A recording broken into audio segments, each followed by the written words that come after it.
Welcome to Seen and Solved. I'm Tim Pennington, your host, and today we have two special guests who are going to be talking about a subject very top of mind for those in the finishing industry, PFAS, and we'll be back to talk with them in just a moment. You're listening to the Seen and Solved podcast, brought to you by Hubbard-Hall. Better results, less chemistry.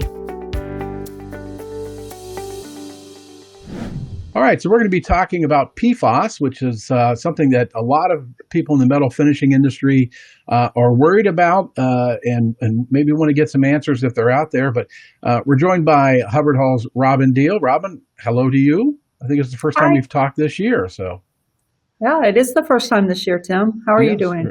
Doing wonderful. Why don't you introduce our guest? You happen to know him a little more than I. Go right ahead. So this is Brooks. And I'm going to butcher your last name, Brooks. So if you want to hop in and say it so I don't butcher it. Magnowski. Magnowski, yes.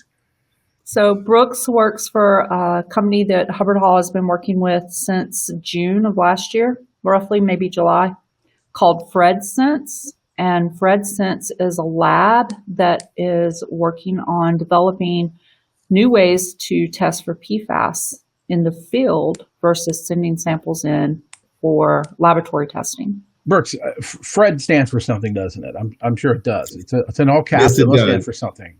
Yes, it does. So when FREDsense was first put together as a company, first incorporated, the focus was on developing electrochemical means of detection for field analytes that are of concern or emerging contaminants.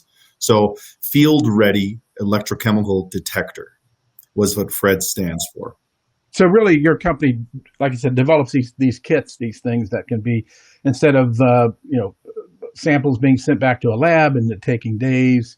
This is something that people can get very quickly their results. Correct? That's correct. I mean, there's lots of companies out there that have developed field technology for lots of areas of the water treatment industry. There's a few large companies that carry a large amount of the market share, but for us, it's meant to be a customizable solution. Something that we can tailor and then produce an analytical test as a result. So we focus on emerging contaminants, PFAS being one of them. Robin, give us a little background of how you and Brooks came to be, how Hubbard-Hall and FREDsense came to work together. Give us a little background on that. Then we can work up to where you are today to give everybody sort of an update on where this is all heading. Last year, Molly and I sat down and had a conversation about if I was ready to start investigating how to help the metal finishing industry remove PFAS from water. And at that time, as you know, Tim, we've been talking about PFAS for a couple of years. And I felt like I had a good understanding of where regulatory changes were going to take us, where we were at, emerging technologies and new technologies. And so I said, Molly, if you will give me the approval, we'll kick off and start working on this. And so she said, yes. And I started looking for analytical labs that could do the PFAS testing for us, doing blind testing, where the customers come from all across the United States. They're all metal finishers, and they all have specific technologies for treating their waste streams in existence now. But I couldn't find a lab.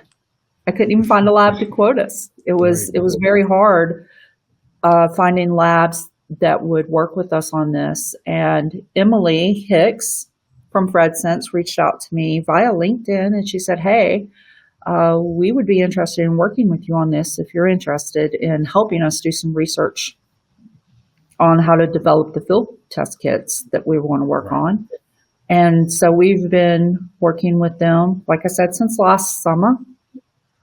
Sending them samples from different customers and working on our phase one part of this project, which is where are we at now with removing PFAS using existing technologies.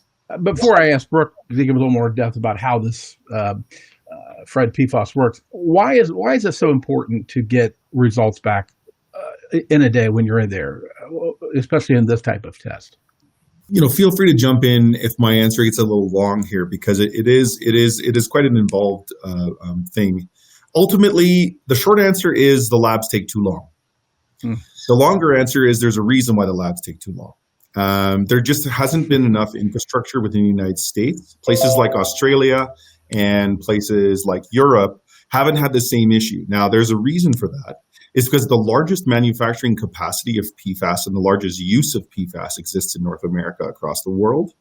And what has happened is the regulations have changed every couple of years. They've incorporated more PFAS or more tests, and there's more people that have then had to require testing.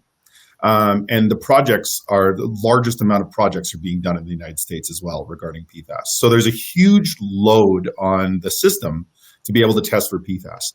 Labs are receiving hundreds, even thousands of samples a day coming from all over the United States. Canada is slow in following suit behind the US, but then Australia and Europe have their own issues, but they're turning around tests relatively quickly there. So that's one issue. But regardless of that, the fastest you're going to get it from a lab is going to be somewhere around 5 days, even if they're turning them around quickly. So if you're operating a system and having to know what your effluent PFAS concentration is, or if you're using some PFAS treatment technology, destroying it or concentrating it, you're going to want to know how smoothly your system is running. And you've got a number of levers and gauges and dials that you want to move and twist in order for you to be able to produce the optimal performance of your system. So getting an idea for how well that PFAS is being removed or concentrated is going to be really beneficial to normal operations confidence. So we want to give that confidence to the operators and put the technology in the hands of the people who are doing the actual PFAS treatment so that they can have confidence in how, essentially what their effluent PFAS concentration is and how well performing their system is. Robin, you mentioned this is phase one, right? Explain to me what all phase one is going to be about in this. So what we decided was to take this really large project and break it into 3 phases. First, and I firmly believe this with everything, you can't fix something if you don't know where you're at to start with. And the majority of metal finishing industry doesn't know what their technology can do right now, right? So as we know in metal finishing, wastewater is the redheaded stepchild. It doesn't get a lot of attention unless it shuts the plant down or the big black SUV pulls up and they knock on the door. Then people give it attention. It's not a problem until it's a problem. Until it's a problem. Until it's a problem. So there's so much talk now around PFAS and regulatory changes that are coming out and where we expect to be. But we don't know where we're at now. So with all the available technology we have now, how are we doing with removing certain compounds? And what does that look like? So that's phase one. We really have to wrap our hands around the common technologies that are already in use in metal finishing wastewater treatment. And so we picked regular hydroxide precipitation. Is it removing any? We picked carbon filtration, which carbon is a known way to remove certain PFAS compounds. We picked evaporation with distillation for water recovery systems. And we picked microfiltration as the 4 types that we want to see. Those are all very commonly used across our industry to remove metals and to reclaim water. So where are we at now with just those technologies? What are our removal efficiencies, if we are even seeing any? So that's phase one.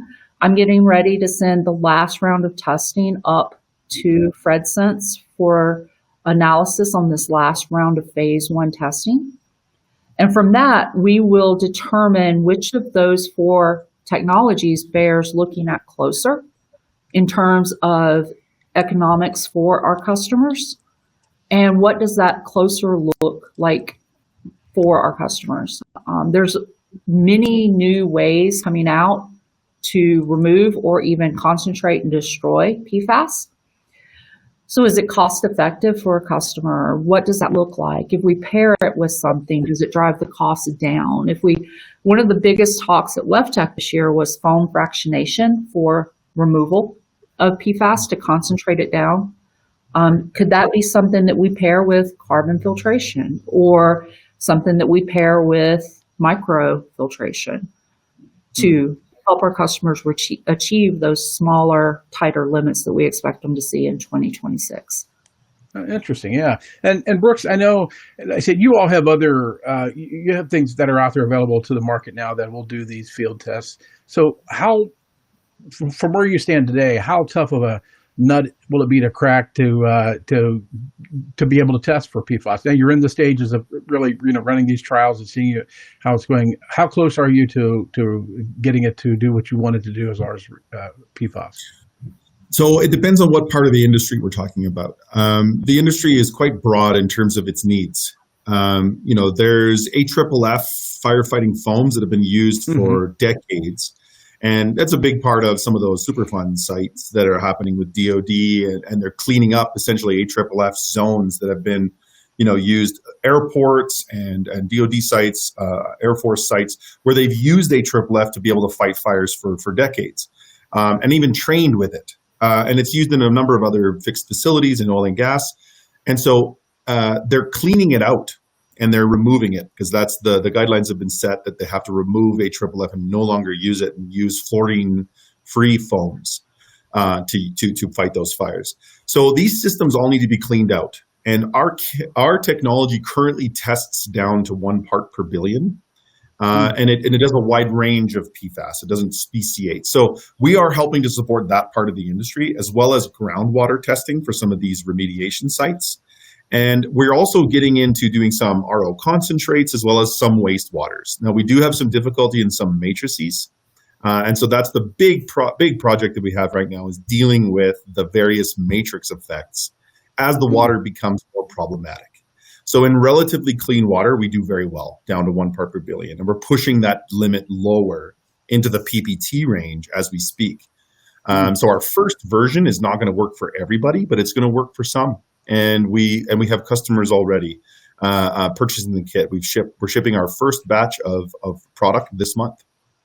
Great. I mean, that's fantastic. And, how do you all see this really helping the finishing shop, the finishing operation? How does this technology going to be able to help them in what they're doing? So, I'll let Robin answer part of the question, but I'll get into the first part of what we understand. We are actually starting to understand more about metal finishings as a company, because it is going to happen. The EPA is currently doing a POTW study where they're looking at somewhere between 200 and 300 different POTWs across the United States, and there's various content that they're asking them to report. And this study is essentially trying to get an idea for where is all the PFAS coming from, and what kind of regulations are they going to put in place for these facilities on what they will and will not take from industrial emitters. And so I think in the semiconductor industry, it's going to happen. In metal finishings, it's going to happen. In pulp and paper, it's going to happen. All these industries that release PFAS into the environment or to the wastewater POTWs will be regulated at some point. They will not take it at the POTW. They will have to be sent somewhere else. And the only other places is to, landfills, things like that, or deep well injections. I mean, there's lots of options out there to get rid of the PFAS if it's too high. So we want to empower all of the industry to be able to make decisions on where that water is going to go. And if it meets the guidelines that the EPA is going to set for wastewater. The POTWs do not want to take this PFAS-laden water. They don't. And who's going to pay for it is the biggest question. And that's why it's coming. It's going to come down to the emitters, or who are going to have to pay for where this water goes. Unfortunately, that's not what everybody wants to hear, but somebody will need to pay for that. And the POTWs are simply not going to take it. The drinking water systems have enough of a burden that they have to carry to get down to the EPA guidelines for PPT, for PFOA and PFOS. So this is the expectation that we have, that the regulations will change. And so we want to make sure that we put something in place so that there's a tool to be able to help them reach those guidelines. Robin, how do you think? I mean, you work with finishers all the time. How do you think this is really going to be able to help them? So in terms of metal finishing specifically, most metal finishers already have what's called pre-treatment permits. So they discharge to a municipality, and they're already very familiar with having to test for hexavalent chrome, for cyanide, for cobalt, for all the metals BOD, COD, FOG. This will just be something that's added to their pretreatment permit when the limits do come out. And we are expecting the limits for metal finishing pretreatment permits for PFAS compounds to be in the parts per quadrillion in a few years, right? That's what the buzz is talking about here, all the conferences I've gone to. So very, very low numbers at some point probably within the next 5 years, we will start seeing these pop up on pretreatment permits. So just like if you run a hexavalent chrome plating operation or you run a copper cyanide and you routinely test and get those numbers back within 2 hours of in-house testing, you need to be able to understand where your PFAS is at, because these limits are so extremely low that we expect to see rolling out. If you're running 200,000 gallons a day, or 500,000 gallons a day, or even 1,000 gallons a day, by the time you get your test results back from a lab, that water's gone and you're already over violation. Like you're in violation zone if you're over your limits. Right. So having a test kit that you can real time know what you're at and put in place is critical for metal finishers to be compliant in the future. One of the anecdotal stories I'm hearing from the finishing industry is, nothing that they have in their building is PFAS or PFOA or anything. It's the parts they're getting from customers, which have these cutting fluids and oils and everything. So, to them, I've heard them say, from day to day, do I have PFAS? Today I may have it. Tomorrow I may not have it. It's just up and down cycle thing and I'm assuming this kit would help them test a little bit better to maybe even trace which customer is bringing this into their system. Because, you talked about who's being targeted. It's the metal finishers, because they're the last ones to clean these parts before they're coated, right? They're the last one to clean all the dirt and debris, everything else on these parts before they go out to the consumer, get coated and get to a consumer. But yeah, a lot of them, I think, are finding they're in a quandary because they're not sure exactly how it's getting into their system. Let's just put it that way, or which customer is bringing it in to their system. Yeah, the biggest question about this is, where does the buck stop, right? Right. So who's ultimately culpable or responsible for dealing with the PFAS? In some cases, some of these manufacturing processes cannot produce what they're producing without using PFAS. It's specifically the case in the semiconductor industry, and pulp and paper for that matter. So, there's some industries that simply will not be able to remove it all. If we continue to demand these consumer goods at the rate that we are demanding them, that won't change. And we can push back on those industries as much as we can, but ultimately, in some cases, if we want to continue to receive those goods, we have to use PFAS. So, in the case of flanges and fittings and things like this, there is a push to try to do leaching studies to understand how they can maybe remove the PFAS before they're in use. So there's like cleaning steps that you can take before you implement some of these materials within your infrastructure, so that you can remove that PFAS leaching issue. But ultimately it's a source detection type exercise, figuring out where it's coming from and removing the infrastructure. How do you think that this will work with the PFAS removal treatment technology? How will it go hand in hand with that? Well, it depends on what technology we're talking about. It was foam frac mentioned earlier. Foam frac is a multi-stage process where our detection kit can actually help improve the stages of where the PFAS is being concentrated. And it can also get an idea for how much PFAS is getting concentrated, right? So you can get an influent and effluent measurements. There's also PFAS destruction technologies where you can measure the efficiency of destruction, whether it be SQO or EOX technologies or nanobubble technologies. I mean, there's a lot out there. There's even microwave technologies that are being used for destroying PFAS, as well as plasma. UV, there's even UV. So there's a lot out there that are being used, and I don't think it's going to be a one size fits all solution. I think it's going to be a lock and key type marriage where we will see some technologies being used more in some water quality types and some in others. And so each and every one of these technologies can benefit from some on-site detection of PFAS in some way. Because like I said earlier, there's levers and dials and pull and buttons that you want to press to optimize your system, and each one has its own requirements. Robin, you were talking about the phases. Phase 2, when does that begin? What will it encompass?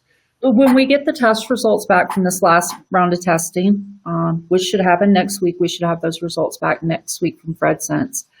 We will sit down and start doing a feasibility based on best available technology, as well as best economically feasible technology, and decide which one we think we'll grade them 1, 2, 3, 4 for the 4 that we opted to study.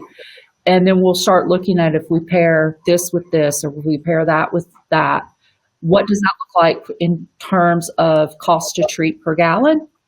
And is it something that a metal finishing shop that's kind of a relatively small shop in terms of size of water could feasibly afford to install and implement? So I didn't mention GAC and IX because that is widely used, ion exchange and granular activated carbon.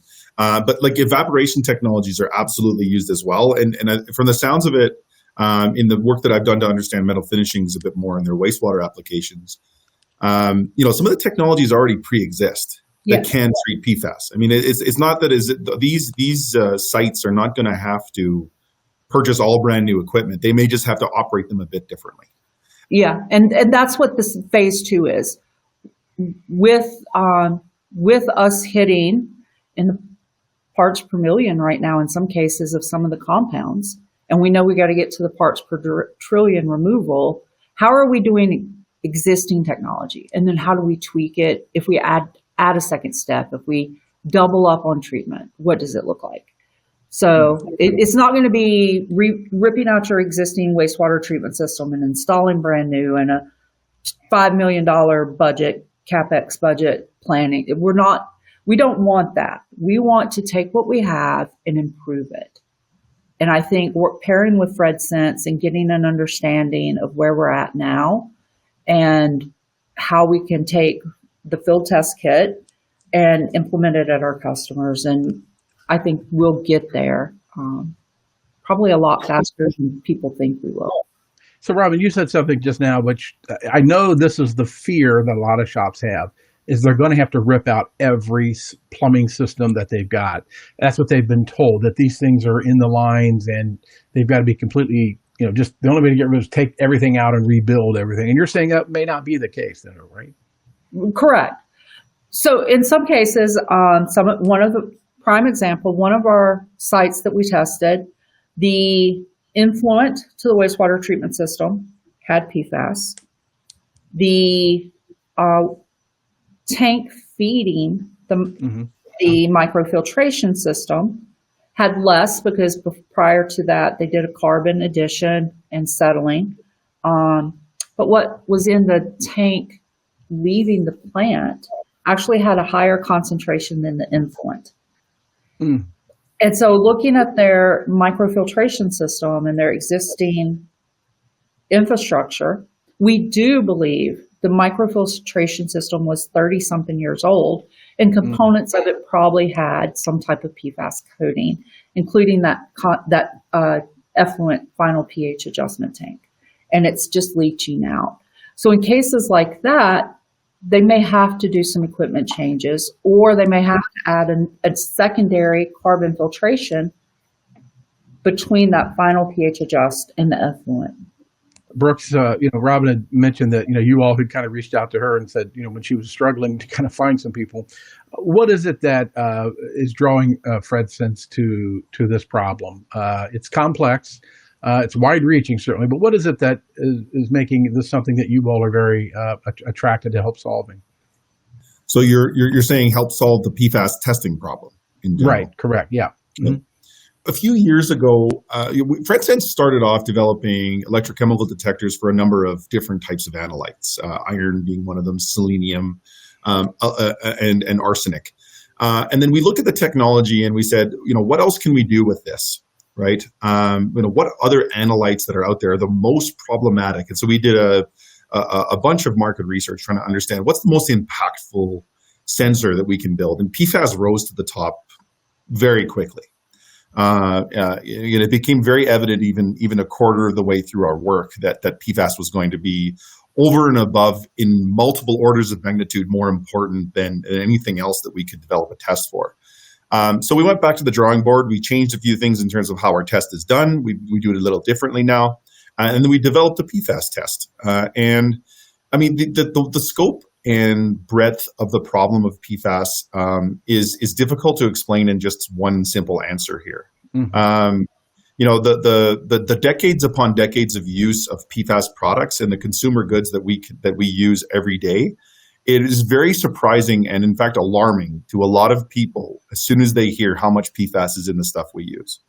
Contact lenses, obviously firefighting foam, anything that's Gore-Tex, anything that's non-stick, like non-stick pans, Teflon, 100%, it's leaching PFAS into our waters and it's into our bodies. So the problem is very well defined by the EPA, and the regulations are coming. And so we knew that the industry needed that kind of support to be able to make actionable decisions on site. And we saw it as the largest market that we could make an impact in. And that's what we're all about, is making an impact in water.